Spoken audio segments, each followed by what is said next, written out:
अस्सलाम वालेकुम, मैं हूं डॉक्टर हाफिज़ नौमान ज़हीर और आप मेरा यूट्यूब चैनल देख रहे हैं वेट्स डेथ। अक्सर आपने जानवरों में देखा है कि उनकी नाक से खून आना शुरू हो जाता है, कभी एक नाक से और कभी दूसरी नाक से। तो इस वीडियो में मैं आपके साथ शेयर करूँगा कि वो कौन कौन सी वजूहात हैं जिसमें जानवरों की नाक से खून आना शुरू हो जाता है।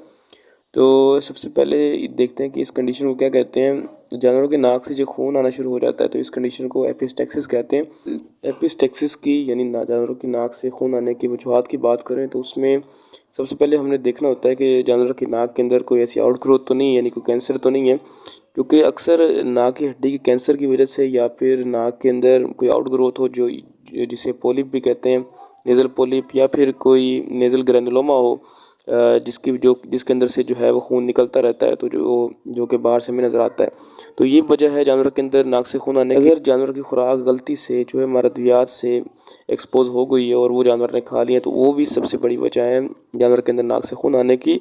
इसके अलावा जानवर को नाक के अंदर कोई इंजरी हो जाए उसकी वजह से भी नाक से खून आना शुरू हो जाता है। अगर जानवर को शिस्टोसोमियासिस की बीमारी हो तो उसके अंदर से भी नाक से खून आना शुरू हो जाता है, क्योंकि इसके अंदर नेज़ल ग्रैनुलोमा बनते हैं। अगर जानवर को गलती से इथाइलिन ग्लाइकोल पिला दी जाए तो उसकी टॉक्सिसिटी की वजह से भी जानवर की नाक से खून आना शुरू हो जाता है। इसके अलावा ब्रेकिनफर्न की पॉइजनिंग हो, अगर जानवर ने ब्रेकिनफर्न खाई है तो उसकी वजह से भी जानवर की नाक से खून आना शुरू हो जाता है। इसके अलावा अगर आप देख रहे हैं कि ऐसे जानवर जो कि खांसी भी कर रहा है और साथ साथ नाक और मुंह से खून आ रहा है, ऐसे जानवर को बिना केवल थ्रोम्बोसिस का इशू होता है या फिर मेटास्टेटिक निमोनिया हो, जो कि असल में फेफड़ों के अंदर यानी लंग्स के अंदर मल्टीपल एब्सेस बनते हैं, जो कि आमतौर पे सारा डिजीज़ से बनते हैं, जिसे कहते हैं सब एक्यूट रुमिनल एसिडोसिस।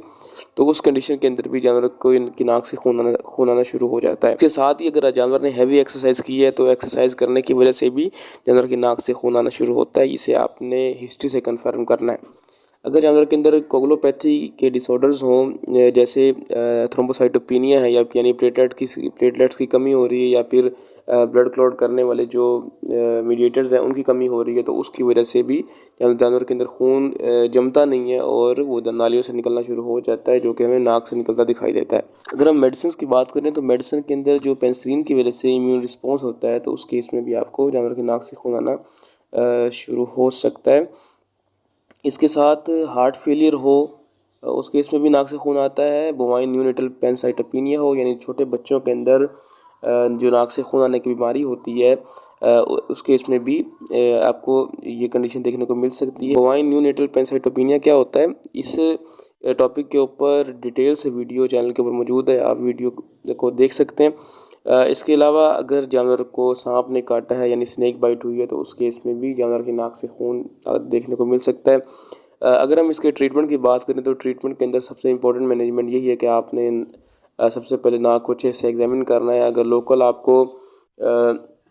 अगर लोकली कोई ग्रोथ मिलती है तो आपको उस ग्रोथ को रिमूव करना पड़ता है सर्जिकली। अगर आप नाक का एग्जामिन करते हैं तो उसमें अगर आपको मल्टीपल ग्रेनुलोमा देखने को मिलते हैं तो आप इस केस में सस्पेक्ट कर सकते हैं इसको शिस्टोसोमियासिस का इशू है, तो उस केस में आप प्रेजिक्वेंटल एनिमल को यूज़ करवाएंगे।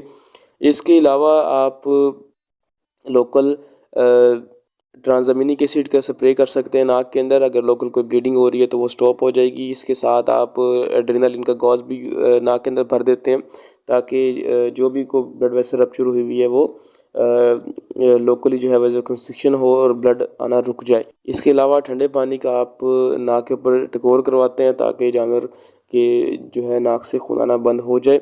अगर जानवर खांस रहा है और साथ साथ नाक और मुंह से ब्लड आ रहा है तो ये एक लिथल कंडीशन है। इस केस में रिकवर नहीं होता एनिमल और डेथ हो जाती है।